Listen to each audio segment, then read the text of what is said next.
26 வருட நம்பிக்கை, லட்சக்கணக்கான சந்தோஷ திருமணங்கள். கல்யாணம்னாலே தமிழ் மேட்ரிமோனி தான். விகடன் நேயர்களுக்கு வணக்கம். தமிழக அரசியல்ல அடுத்தடுத்து பல்வேறு திருப்பங்கள் நடந்துகிட்டு இருக்கு. குறிப்பா அதிமுகவிலிருந்து முக்கிய பிரமுகர்கள் பலர் தாவேகாவுக்கும் திமுகவுக்கும் அணி மாறுவதற்கு தயாராகிட்டு இருக்காங்க. அந்த முக்கிய பிரமுகர்கள்லாம் யாரு, இந்த கட்சிகளுக்குள்ள என்ன நடக்குது, இப்படி பல்வேறு விஷயங்களை இன்னைக்கு விவாதிக்க போறோம். நம்ம கூட ஜூனியர் விகடனுடைய உதவி பொறுப்பாசிரியர் திரு செந்தில் கரிகாலன் அவர்கள் இணைஞ்சிருக்காரு. வணக்கம். வணக்கம்.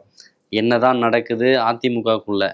அதிமுகல முக்கியமான நபர்கள்லாம் திமுகவுக்கு வர போறதா ஒரு தகவல் வந்திருக்கு. ஆமா. குறிப்பா வேலுமணி, தங்கமணி உள்ளிட்டவர்கள்லாம் திமுகவுக்கு வர போறதா சொல்றாங்க. அது உண்மையா?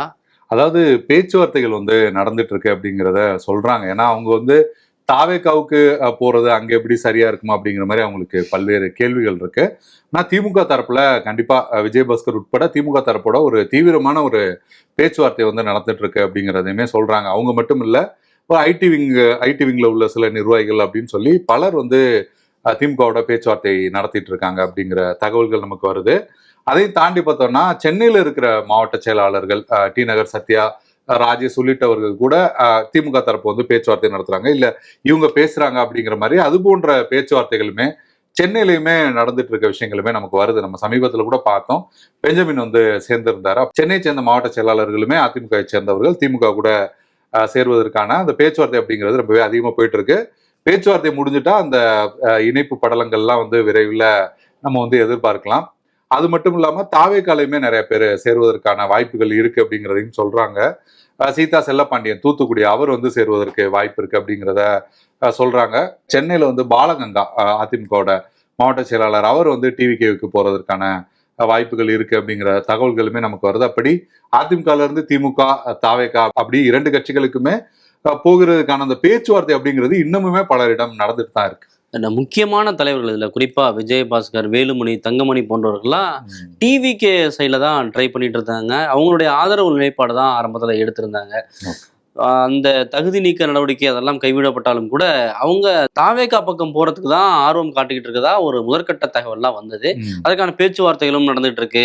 அவங்களுக்கு தேர்தலை போட்டியிடுறதுக்கான வாய்ப்புகள் கிடைக்குமா, கிடைக்காதா, இல்ல கட்சி பொறுப்புகள் கிடைக்குமா, இல்ல முக்கிய அங்கீகாரம் கிடைக்குமா அப்படின்ற மாதிரியான ஒரு மனநிலையெல்லாம் இருந்தது. அதை தாண்டி இப்போ திமுகவுக்கு அப்படின்ற ஒரு தகவல் புதுசா இருக்கு. இது எதன் அடிப்படையில இந்த முடிவுக்கு வர்றாங்க?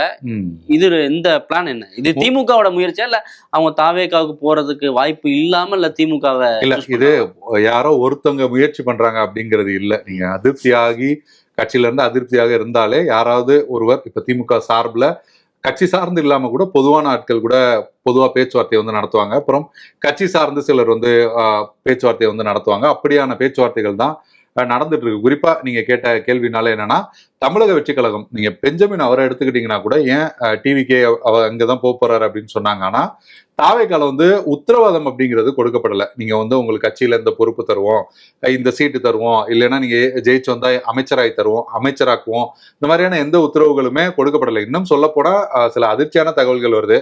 1 வருஷம் 2 வருஷத்துக்கு அப்புறம் தான் எதுவாக இருந்தாலும் சொல்ல முடியும் அப்படின்லாம் சொல்றாங்க அப்படின்ற தகவல்களுமே நமக்கு வருது தாவேகா தரப்புல இருந்து. இல்ல அவங்களோட சிச்சுவேஷனும் கிரிட்டிக்கலா தானே இருக்கு. இப்பதான் ஆட்சிக்கு வந்திருக்காங்க, நிர்வாகத்தை பார்க்கணும், அரசு எப்படி இயங்குதுன்னு அது சார்ந்த நடைமுறைகளை கத்துக்க வேண்டியிருக்கும்.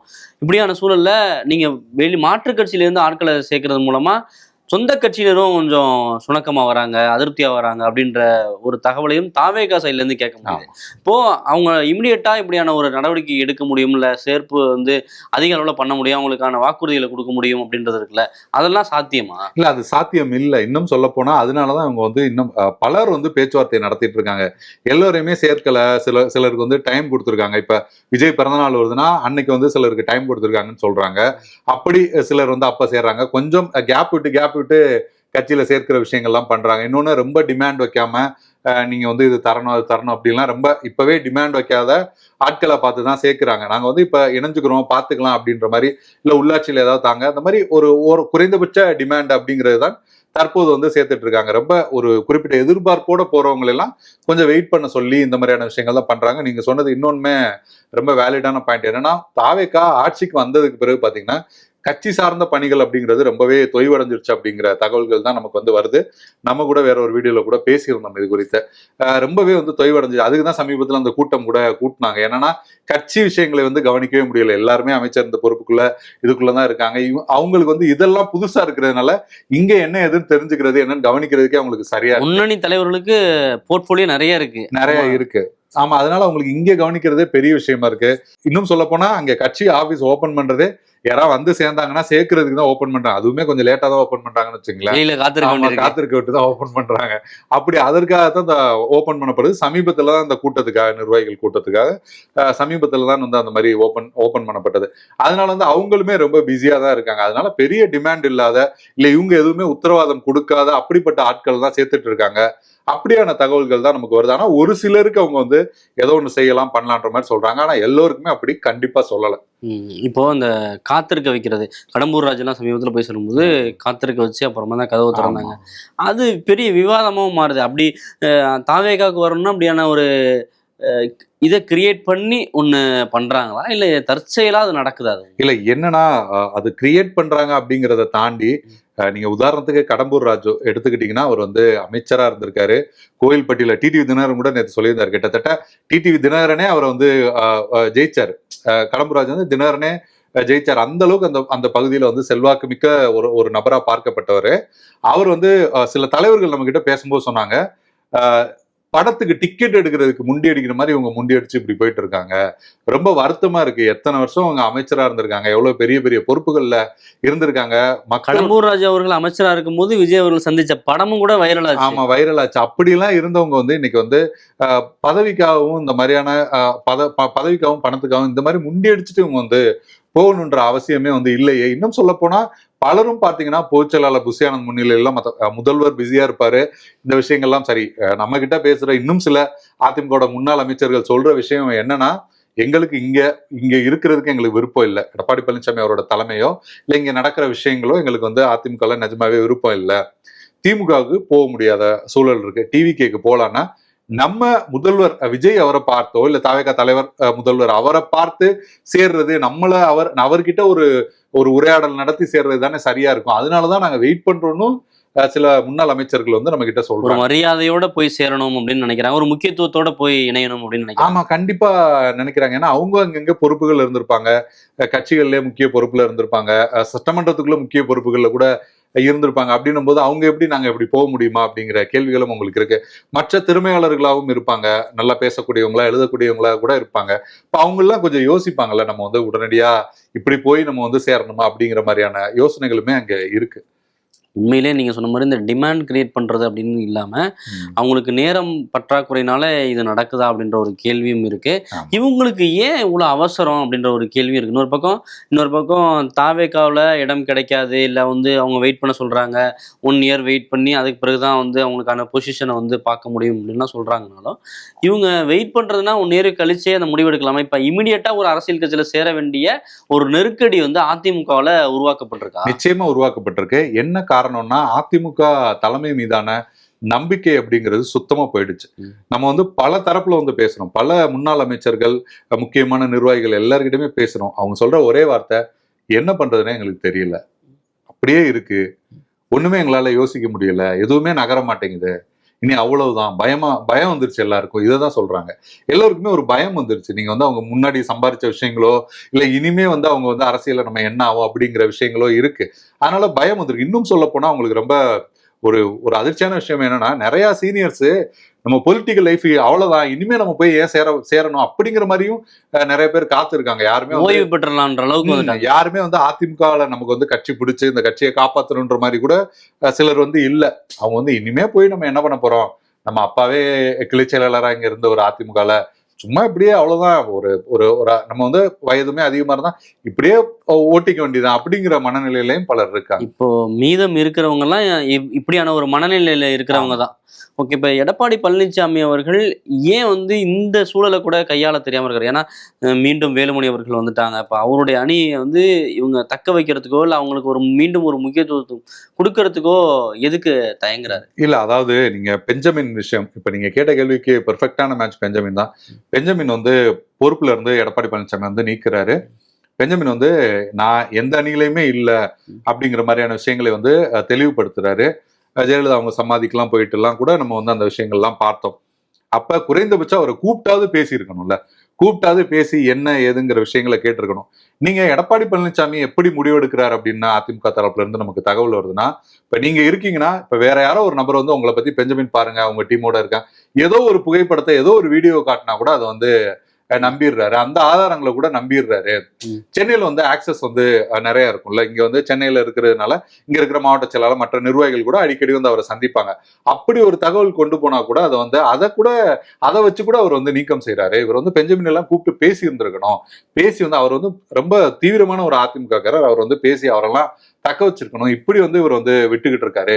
இன்னுமுமே அவர் என்ன சொல்றாங்கன்னா, போறவங்க போகட்டும், இருக்கிறவங்களை வச்சு நம்ம கட்சி நடத்துவோம் அப்படிங்கிற மனநிலையில தான் இருக்காருன்னு சொல்றாங்க. ஓகே, இப்போ திமுகவில் பெஞ்சமின் இணைஞ்சிருக்காரு.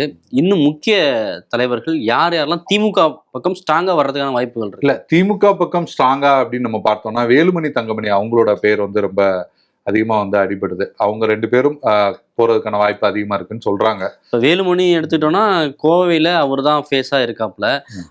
திமுக பொறுத்தளவுல செந்தில் பாலாஜி கோவைக்கு வந்து ஒரு முக்கிய நிர்வாகியா இல்ல ஒட்டுமொத்த கொங்கு மண்டலத்துக்கும் பொறுப்பாளரா அவர் வந்து திமுக நியமிச்சிருக்கு. அவரு கீழே செயல்படுறதுக்கு வேலுமணிக்கு எந்த தயக்கம் அவருக்கு? நீங்க வந்து ஏற்கனவே அவங்களுக்கு எல்லாம் வந்து ஒரு அண்டர்ஸ்டாண்டிங்ல தான் போயிட்டு இருக்காங்கன்றது 2 கட்சிக்காரங்களுக்குமே தெரியும். இதுல வந்து மறைக்கிறதுக்கெல்லாம் எந்த விஷயமுமே இல்ல. இந்த 2 கட்சிக்காரங்களுமே தெரியும். அதையும் தாண்டி அண்டர்ஸ்டாண்டிங் வேற. ஒரு பொறுப்புக்கு ஒரே கட்சியில பயணிக்கும் போது யாரு பெரிய ஆளுன்ற அந்த ஒரு ஈகோ வரும் இல்லையா, அப்படி பயணிக்க அவங்க நம்பர் 2வா அவர் வந்து கடந்த அதிமுக ஆட்சியில நம்பர் 2வா இருந்தாரு. கட்சியிலுமே இந்த பிரச்சனைகள் வரதுக்கு முன்னாடி அவர் தான் நம்பர் 2. இன்னைக்கு அவருக்கு என்ன பொறுப்பு இருக்கு கட்சியில? தலைமைநிலை செயலாளர் பொறுப்பு இல்ல, மாவட்ட செயலாளர் பொறுப்பு இல்ல, அவர் ஒரு எம்எல்ஏ. இன்னைக்கு வந்து அதிமுக சார்பில் வெற்றி பெற்ற ஒரு எம்எல்ஏ. அதையுமே அவர் சொல்றாராம், இந்த எம்எல்ஏ, ஏன்னா அவர் வந்து எம்எல்ஏ பதவி ராஜினாமா பண்ற இந்த மாதிரியான விஷயங்களுக்கு ரொம்ப யோசிக்கிறாரு அப்படிங்கிற விஷயங்களும் நமக்கு வருது. நம்ம பேசாம எம்எல்ஏவே இப்படியே இருந்துருவோம்ப்பா அப்படிங்கிற விஷயங்களும் வருது. ஆனா அதையும் தாண்டி பேச்சுவார்த்தைகள் அப்படிங்கிறதுமே கூட நடந்துட்டு தான் இருக்குன்னு சொல்றாங்க. அப்ப இப்ப அதிமுகல அவரோட நிலைமை என்ன அப்படிங்கிற ஒரு பெரிய கேள்வி வந்திருக்குல்ல. இல்ல, தொண்டாமுத்தூர் தொகுதியிலேயே நீங்க எடுத்துக்கிட்டீங்கன்னா, ஒருவேளை திமுகவுக்கு போற ஒரு முடிவு எடுக்கிறாரு, எம்எல்ஏ பதவி வந்து ரிசைன் பண்ணிட்டு திமுகவுக்கு போறாருன்னா, அவர் வந்து ஒரு ஸ்ட்ராங்கான கேண்டிடேட் தொண்டாமுத்தூர் தொகுதி. ஆமா, அங்க ஒரு அதிமுக காரராக தான் வந்து அவரை வந்து அடையாளப்படுத்தியிருக்காங்க. இப்போ வந்து நீங்க உதாரணத்துக்கு ஒருத்தநாள் எடுக்கலாம், வந்து வைத்திலிங்கம் அவர்கள் அதிமுகவில் ஸ்ட்ராங்கா இருந்து திமுகவில் ஜெயிச்சிட்டாரு, ஓகேவா, ஜெயிச்சிட்டாங்க. ஆனா இப்ப எலெக்ஷன் ரிசல்ட்டுக்கு பிறகு இப்படியான ஒரு முடிவு எடுத்து மீண்டும் இடைத்தேர்தல் வந்தா அதை மக்கள் ஏத்துப்பாங்களா, ஒரு வெற்றி பெறுவதற்கான வாய்ப்புகள் மீண்டும் இருக்குமா அப்படின்ற ஒரு கேள்வி எல்லாம் இருக்குல்ல. அதுதான் அவர் வந்து யோசிக்கிறாரு. ஆனா பேச்சுவார்த்தைகள் நடந்துட்டு இருக்கு, போவதற்கான வாய்ப்புகள் அதிகமா இருக்கு. ஆனா இதெல்லாம் யோசிக்கிறாரு அப்படிங்கிறது தான் வந்து சொல்றாங்க. ஆனா என்னன்னா, குறைந்தபட்சம் நீங்க கேட்டீங்கல்ல, அதிமுக இந்த பொறுப்புல இருந்திருக்க எப்படி இருந்திருக்க செந்தில் பாலாஜி. இப்ப செந்தில் பாலாஜி கொங்கு மண்டலத்துக்கே பொறுப்பாளரா இருக்கிறாருன்னா இவருக்கு குறைந்தபட்சம் ஒரு அமைச்சருக்கான அந்த உத்தரவாதத்தோட அவர் போவார். நான் எம்எல்ஏ நிக்கிறேன், வெற்றி பெற எனக்கு ஒரு அமைச்சர் பொறுப்பு கொடுத்துடணும், இல்ல தொகுதிகள் பொறுப்பாளரா பிரிச்சு கொடுத்தாங்கன்னா அந்த தொகுதிகளை பார்ப்பாரா, அப்படி போயிருவாரு. இன்னொரு ஆங்கிள் பார்த்தாக்க இவங்க 2 பேரும் இருக்கிறது கொங்கு மண்டலத்தை இன்னும் ஸ்ட்ராங்கா இருக்குன்னு கூட பார்க்கலாம். ஆமா, அந்த மாதிரி கூட பார்க்கலாம் இன்னுமே. ஏன்னா இப்ப வந்து தாவேகா அப்படிங்கிற புதிய சக்தி வந்து எல்லாமே தலைகீழ மாறி இருக்கு அப்படின்னும் போது இன்னுமுமே சேர்த்துக்கிட்டு தானே இருக்காங்க. பல்வேறு நபர்கள் வந்து அடுத்தடுத்து திமுகல சேர்ந்துகிட்டே தான் இருக்காங்க அதிமுகல இருந்து வந்து. அப்படி பார்த்தா அது தாவேகாவுக்கு இன்னும் பெரிய பிளஸால இருக்கணும். வேலுமணியை வந்து ஸ்டாலின் அவர்கள் கடுமையா வந்து விமர்சிச்சிருக்காரு, ஊழல் மணின்னு சொல்லி பெரிய அளவுல செந்தில் பாலாஜி இருக்காரு. ஆமா, ஏற்கனவே இப்ப செந்தில் பாலாஜி தான் டார்கெட் பண்ணி அடிச்சாங்க. இப்ப வேலுமணியும் சேர்த்துட்டாங்கன்னா அவங்களுக்கு ஈஸியா இருக்கும்ல. ஆமா, நிச்சயமா பொலிட்டிக்கலி நம்ம பார்க்கும்போது தாவேகாவுக்கு வந்து அது எளிமையா ஆயிடும். இன்னும் அதிமுகல இருக்கிற நிறைய ஆட்கள் வந்து வருத்தப்படுறது இந்த விஷயம்தான். இவங்க வந்து இப்படி சேர்ந்து இவங்க எல்லாத்தையும் இது பண்ணிடலாம் அப்படிங்கிற மாதிரி பாக்குறாங்க. திமுக தரப்பு வந்து சேர்த்து இது பண்ண, ஆனா இப்படி அதிகமான பேர் அதிமுக இருந்து திமுக போய் சேர்ந்தா தாவேகாவுக்கு இன்னமுமே எளிமையாயிடும் விமர்சனம் பண்ணி. இன்னொன்னு, தாவேகாவை நோக்கி விமர்சனங்களை வைக்க முடியாதுல்ல. தாவேகா வந்து இப்ப ஏடிஎம்கே காரங்களையா சேர்த்துட்டு இருக்காங்க அப்படிங்கிற ஒரு பார்வை, ஒரு தோற்றம் இருக்கு, அது நடந்துட்டு இருக்கு. அப்படின்னும் போது நீங்க பதிலுக்கு எப்படி விமர்சனம்? தாவேகா தான் அதிமுக உடைக்குது அப்படின்ற ஒரு கருத்து முன்வைக்கப்படுது. இப்ப இங்க நிறைய பேர் சேர்ந்தாங்கன்னா 2 கட்சிகளையும் தான் சேர்றாங்க, இதுல என்ன இருக்கு அப்படிங்கிற மாதிரி அது டைல்யூட் ஆயிடும்ல. அந்த மாதிரியான விஷயங்கள் இதுல வந்து 2 பேருக்குமே இது இருக்கு. இப்ப வந்து ஏற்கனவே பாத்தீங்கன்னா டிஎம்கேல 8 அமைச்சர்கள் இருந்தாங்க, பலரை வந்து சேர்த்துக்கிட்டு இருந்தாங்க, ஏடிஎம்கேல சேர்ந்துகிட்டே இருந்தாங்க. இப்போ வந்து டிவிகேலயுமே சேர்ந்துட்டு இருக்காங்க. விஜய் அவர்கள் சொல்ற மாதிரி இனிமே டிஎம்கே வெர்சஸ் டிவிகே தான் இருக்க போகுது அதிமுக அப்படின்றது. ஆமா, ஓகே, இப்படியான முயற்சிகள்லாம் நடந்துட்டு இருக்கு. திமுகவில் என்னென்ன மாற்றங்கள்லாம் செய்ய போறாங்க? ஏன்னா வந்து திமுகவில் இப்போ இளைஞர்களை மையப்படுத்தி நிறைய மாற்றங்களை செய்ய போறாங்க அப்படின்ற ஒரு தகவல் வருது. ஓகே. ஆனால் அதற்கு சீனியர்கள் பல பேர் வந்து முட்டுக்கட்டை போடுறாங்க அப்படின்ற ஒரு தகவலும் வருது. ஆமா. ஸோ இப்போ யார் யாரெல்லாம் திமுகவில் வந்து முட்டுக்கட்டை போடுறாங்க? இப்போ திமுகவில் வந்து பார்த்தோன்னா யங்ஸ்டர்ஸ்க்கு ஏற்றாப்புல எல்லாரையும் மாற்றணும், பொறுப்புகள் கொடுக்கணும் அப்படின்னு ஒரு ஒரு கோரிக்கை முன்வைக்கப்படும் போது, இன்னொரு ஆமா. பக்கம் அதிமுகவில் இருந்து சீனியர்கள் எடுக்கிறதுன்றது இருக்கு. ஆமா. இல்ல அதெல்லாம் என்ன இதுல தாக்கத்தை பல ஏற்படுத்தும்? விஷயங்கள் வந்து நம்ம பேசணும்னு நினைக்கிறேன். என்னன்னா அதிமுகல 2 அணிகள் உருவாகுது. அவங்க அமைச்சர் பதவிக்காக விஜய் அவர்களை ஆதரிக்கிறாங்க, இல்ல ஏதோ ஒரு அரசுக்கு ஆதரவா இருக்கணும்னு ஆதரிக்கிறாங்கன்றதை தாண்டி அவங்க குறிப்பா வேலுமணி சொன்ன முக்கியமான விஷயம் என்னன்னா, தோல்வி குறித்து நம்ம வந்து ஆராயணும், அதுக்கு வந்து ஒரு குழு அமைக்கணும், கூட்டம் போடணும், பொதுக்குழுல ஆராயணும், எல்லாமே சொன்னாங்க. அங்க ஏதாவது ஆராய்ஞ்சிருக்காங்களா? இது வரைக்கும் ஏதாவது குழுவில் ஏதாவது போட்டிருக்காங்களா?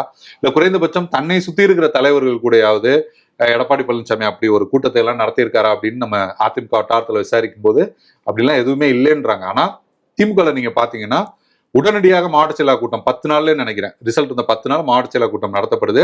36 பேர் குழு போடுறாங்க, 18 குழு, அதாவது 2 பேரா குழு போடுறாங்க. அவங்க எல்லா தரப்புக்கும் போறாங்க, போய் அங்க என்ன விஷயங்கள் எல்லா தகவல்களையும் வந்து திரட்டுறாங்க. அங்க வந்து மாவட்ட செயலா ஒன்றிய செயலாம் கூடயே உட்கார்ந்து இருந்தாங்க, சரியா வந்து கன்வே பண்ண முடியல, இந்த மாதிரியான ஒரு சில சிக்கல்கள் இருக்கு, இல்லைன்னு நான் சொல்லல. அதையும் தாண்டி ஏதோ ஒரு டேட்டா அங்க இருந்து இங்க கொண்டு வரப்பட்டிருக்கு, தலைமை கொடுக்கப்பட்டிருக்கு.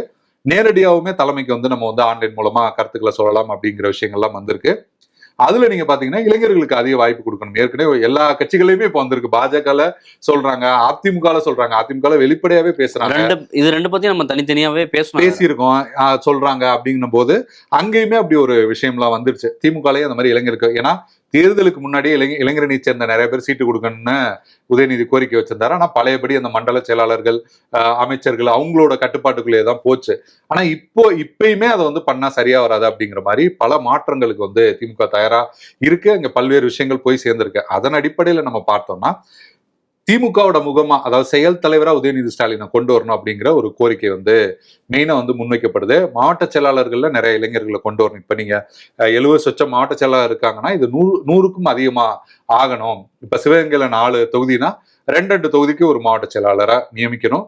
பெரிய நகரங்கள்ல 3 தொகுதிக்கு அப்படின்னு ஒட்டுமொத்தமா 100க்கும் அதிகமா, அது 115 25 டிவிகே ஃபார்மட்லயே கொண்டு வராங்க. ஆமா, டிவிக்கு 234 ஆக போறாங்க. ஆமா, டிவிக்கு 234 நோக்கி போயிட்டு இருக்காங்கன்னு வச்சுங்களேன். இங்க வந்து ஒரு 120 115 இந்த அளவுக்கான மாவட்ட செயலாளர்கள் வரப்போறாங்க. 234 தொகுதி செயலாளரே வச்சுட்டு போயிடலாமே, என்ன மாவட்ட செயலாளர்? ஆமா, இல்ல திமுகல 100 தான் வருது. ஏற்கனவே தொகுதி பொறுப்பாளர்கள் இருக்காங்க தாவேகால. 100 இதுல தான் வருது. 120 மாவட்ட செயலாளர் கிட்ட வருவாங்க அப்படிங்கிறத சொல்றாங்க. அப்படி நம்ம பார்க்கும்போது இப்ப சென்னை உதாரணத்துக்கு எடுத்துட்டோம்னா மாசு, அந்த பக்கம் சேகர் பாபு 6 தொகுதி இருக்கு அவங்க கிட்ட. அவங்க இதுல எல்லாம் ஒரு சில தொகுதிகள் பிரியும் அப்படிங்கிற தகவல்கள் நமக்கு வருது.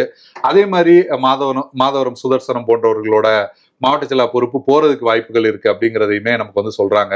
புதிதா நம்ம பார்த்தோம்னா KP சங்கர், அவரு பிரபாகர் ராஜா, அதே போல பொதுச் செயலாளர் அரவிந்த் ரமேஷ், அதாவது பொதுச் செயலாளர் சங்கர் பொதுச் செயலாளர் தான், அரவிந்த் ரமேஷ் பொதுச் செயலாளர், அவங்களுக்கு எல்லாம் மாவட்ட செயலா பொறுப்பு. முன்னாள் சட்டமன்ற உறுப்பினர் பரந்தாமனுக்கு எல்லாம் மாவட்ட செயலா பொறுப்புகள் வருவதற்கான, பரந்தாமன்லாம் ரொம்ப அப்செட்டா இருந்தாரு, சீட்டு கொடுக்கல அப்படின்னு. ஆமா, அது இந்த குழுல எல்லாம் இருந்தாரு. அந்த ஊடகத்தை இது பண்றதுல அவர் தலைமையில தான் குழு போட்டிருந்தாங்க. அப்படி அவர் வந்து இருந்தாரு. இது பத்தின விரிவான தகவல்கள் நம்ம ஜூனியர் கட்டுரையிலே வந்திருக்கு. அது இணையத்துல ஆன்லைன்லயுமே நம்ம வந்து படிக்கலாம். அதாவது சென்னை மாவட்டத்துல என்ன மாற்றங்கள் வருது அப்படிங்கிற கட்டுரையுமே இருக்கு. அதையும் தாண்டி எழுதியிருக்காங்க. டீட்டெயிலா யாருக்கு பொறுப்பு போகுது, யாருக்கு வருது அப்படிங்கிறது டீட்டெயிலா எழுதப்பட்டிருக்கு. எந்தெந்த தொகுதிகள் உட்பட அப்படிங்கறது கூட வந்து எழுதப்பட்டிருக்கு. அந்த தகவல் எல்லாம் தெரிஞ்சுக்கணும் நீங்க ஜூனியர் விகடன் இதெல்லாம். ஆமா, ஜூனியர் விகடன் இதெல்லாம் வாங்கி படிக்கலாம். இல்லைன்னா ஆன்லைன்ல இருக்கு. சென்னையில என்ன மாற்றங்கள் வருது, ஒட்டுமொத்தமா தமிழ்நாட்டுல என்ன மாற்றங்கள் வருது அப்படிங்கிற தகவல்கள் எல்லாம் இருக்கு. ஆனா அதாவது மாவட்ட செயலாளர் மாற்றம் அப்படிங்கிறது நிச்சயமா நடக்க போகுது. சென்னையில வந்து 6 தொகுதிகள் வச்சிருக்கவங்க கிட்ட தொகுதிகள் வந்து பிரிக்கிறது உறுதி. அதே போல சங்கர், பரந்தாமன் போன்றவர்களுக்கு, பிரபாராஜா போன்றவர்களுக்கு வாய்ப்பு உருவா போகுது அப்படிங்கிறதையுமே சொல்றாங்க. ஒரு 2 பேருக்கு வந்து மாவட்ட செயலா பொறுப்பு போவதற்கான வாய்ப்பு இருக்கு அப்படிங்கிற தகவல்களுமே கூட வருது. வேற என்னென்ன மாற்றங்கள் திமுக நடக்க போகுது? இந்த பொறுப்பு மாற்றம் மட்டுமா, இல்ல வந்து இளைஞர்களுக்கான வாய்ப்புனா ஒரு கட்டமைப்பு ரீதியா ஏதாவது மாற்றங்களை கொண்டு வரும்? அதுதான், மாவட்ட செயலாளர் பொறுப்புக்கே இளைஞர்களை அதிகமா கொண்டு வரணும். இளைஞரணியை சேர்ந்தவர்கள் இளைஞர்களை அதிகமா வந்து மாவட்ட செயலாளர் பொறுப்புக்கு கொண்டு வரணும் அப்படிங்கிறது ஒரு முக்கியமான ஒரு விஷயமா இருக்கு. இந்த மாவட்ட செயலாளர்கள் மாற்றம் மட்டும்தான் இருக்க போதா, இல்ல வேற நிர்வாக மாற்றங்கள் இருக்கு? மாவட்ட மாநில அளவுல பல்வேறு பொறுப்புகள்ல இளைஞர்களை கொண்டு வரதுக்கான அந்த பேச்சுவார்த்தைகள் வந்து அதற்கான கோரிக்கைகள் வந்து முன்வைக்கப்பட்டிருக்கு கண்டிப்பா. ஆனா இப்ப செயல் தலைவர் நம்ம சொல்றோம் உதயநிதி ஸ்டாலின் கொண்டு வரன்ற கோரிக்கை பெறுவாரியா இருக்கு அப்படிங்கிறது. ஆனா அதுக்குமே சில சீனியர்கள் வந்து முட்டுக்கடை போடுறாங்க அப்படிங்கிறதையுமே சொல்றாங்க. அதாவது கலைஞர் வந்து உடல்நிலை சரியில்லாத இருந்தப்ப ஸ்டாலின் வந்து செயல் தலைவராக இருந்தாரு. ஆனா நீங்க ஆக்டிவா தான் வேலை செய்றீங்க, எதுக்கு அப்படிங்கிற மாதிரியான முட்டுக்கட்டைகள் வந்து போடுறாங்க. ஏற்கனவே இளைஞர்களை வந்து பொறுப்புகளில் கொண்டு வரதுக்குமே சீனியர்கள் வந்து விரும்பல, அவங்க தரப்பு ஆட்களை தான் வச்சுக்கிட்டாங்க அப்படிங்கிற கருத்துக்களுமே வந்து ஏற்கனவே வந்தது. அதையும் தாண்டி பாத்தீங்கன்னா திமுக தொடர்ச்சியா பேசப்பட்ட ஒரு விஷயம் பொதுச் செயலாளர் மாற்றம். பொதுச் செயலாளரா துரைமுருகன் இருக்காரு, அங்கே வந்து டிஆர் பாலு வருவதற்கான வாய்ப்பு இருக்கு அப்படிங்கிறதையுமே சொல்றாங்க. பொருளாளர் அப்ப டிஆர் பாலு பொருளாளராக இருக்காரு, அந்த பொறுப்புக்கு ஏவாவேலு வருவதற்கான வாய்ப்புகள் இருக்கு அப்படிங்கிறதுமே சொல்றாங்க. அதே போல துணை பொதுச் செயலாளர்களா இப்ப இருக்காங்க, அந்த எண்ணிக்கையை அதிகரிச்சு இன்னும் நிறைய சமூகங்களுக்கு பிரதிநிதித்துவம் கொடுக்கணும் அப்படிங்கிற அந்த பேச்சுவார்த்தைகளுமே, அதாவது தலைமை அளவுல அதுலயுமே நிறைய மாற்றங்கள் கொண்டு வரணும் அப்படிங்கிற மாதிரியான பேச்சுவார்த்தைகளுமே நடந்துட்டு இருக்கு, டிஸ்கஷனுமே போயிட்டு இருக்கு. ஓகே, இப்ப உதயநிதி செயல் தலைவர் அப்படின்னாக்க வந்து இதுவுமே தாவேகாவுக்கு வந்து ஒரு பெரிய அட்வான்டேஜா தானே போகும். அவங்க வந்து ஏற்கனவே வந்து மன்னராட்சி, வாரிசு அரசியல் அப்படின்ற விவாதத்தை வந்து அப்படின்ற விமர்சனத்தை தொடர்ச்சியா வச்சுட்டு இருந்தாங்க. ஸோ அப்படியான சூழல்ல இவர் செயல் தலைவர் அப்படின்னு சொல்லி அறிவிக்கிறதன் மூலமா அது ஒரு டிஃபெண்ட் பண்றதுக்கான வாய்ப்புகள் இல்லாம போகுமா திமுக? இல்ல, நிச்சயமா வந்து விமர்சனங்கள் அப்படிங்கிறது இருக்கதான் செய்யும். ஏன்னா நீங்க விமர்சனத்துக்கு பயந்துட்டு நம்ம வந்து நம்மளோட கட்சியோட அடுத்த கட்ட நகர்வு எதையோ பண்ணாம இருக்க முடியாது. ஏன்னா ஏற்கனவே இளைஞரணி செயலாளராக கொண்டு வரும்போதும் அந்த விமர்சனம் இருந்தது, எம்எல்ஏ சீட் கொடுக்கும்போது அந்த விமர்சனம் இருந்தது, அமைச்சர் பொறுப்பு கொடுக்கும்போதும் அந்த விமர்சனங்கள் எல்லாம் இருந்தது. கண்டிப்பா அது வந்து பொதுவா ஆரோக்கியமான விமர்சனம் கூட, அது முன்வைக்கலாம், அதுல எந்த தவறுமே இல்லை. ஆனா திமுக ஒரு கட்சியா அவங்க அந்த கட்சியை வளர்த்தெடுக்கிறதுக்கு அடுத்த கட்டமா பலப்படுத்துறதுக்கு அதுதான். ஆமா, ஒரு தோல்வியில இருந்து அடுத்து நம்ம வந்து பெரிய அளவுல கொண்டு போகணும்னா, இன்னொன்னு குழு தான் போட்டிருக்காங்க, குழுல இருக்கிற பலர் அந்த மாதிரியான கருத்துக்கள் தெரிவிச்சிருக்காங்க அப்படிங்கிற தகவல்கள் நமக்கு வருது. குழு தான் போய் ஆராயிறாங்க, அப்படி பல தகவல்கள் வருது அப்படிங்கிற, அப்படி பல்வேறு விஷயங்கள் சொல்லியிருக்காங்க அப்படிங்கிற தகவல்கள் தான் வந்து நமக்கு வந்து இறுதியான முடிவு கூட இல்ல. ஆமா, இறுதியான முடிவு கூட இல்ல. நிச்சயமா விமர்சனங்கள் வரதான் செய்யும் செயல் தலைவரா. ஏன்னா அப்படி பார்த்தா இப்ப எதிர்கட்சி தலைவராமே அவர் தான் இருக்காரு. அவரை விட மூத்த KN நேரு பக்கத்துல இருந்து அவருக்கு வந்து அவர் பேச சீட்டு கொடுக்குற விஷயங்கள்லாம் நம்ம வந்து பார்த்தோம். அப்படி பார்த்தோம்னா விமர்சனங்கள் கண்டிப்பா வரதான் செய்யும். ஆனா அதையும் தாண்டி திமுக அதை செய்யணும்னு முடிவெடுத்துட்டா செஞ்சிருவாங்க. இல்ல, இப்ப திமுகவுடைய ஃபியூச்சர் ஃபேஸா உதயநிதியை கொண்டு வந்துட்டாங்க. இப்ப அது வந்து அதிகாரப்பூர்வமா கொண்டு வந்து சில விமர்சனங்கள் வந்து அப்போ வரும், அதை எதிர்கொள்ள தயாரா இருக்காங்க அப்படின்னு புரிஞ்சுக்கலாம். ஆமா. ஓகே, அடுத்தடுத்து என்னென்ன மாற்றங்கள் நடக்குது, அதிமுகவுடைய எதிர்காலம் என்னவாக போகுதுன்னு நம்ம தொடர்ந்து கேட்டே இருக்கோம். ஆட்கள் தான் நிறைய பேர் இங்க வந்துட்டே இருக்காங்க, பார்க்கலாம் அடுத்த ஒரு நேர்காணல்ல. ஓகே, நன்றி. 26 வருட நம்பிக்கை, லட்சக்கணக்கான சந்தோஷ திருமணங்கள். கல்யாணம்னாலே தமிழ் மேட்ரிமோனி தான்.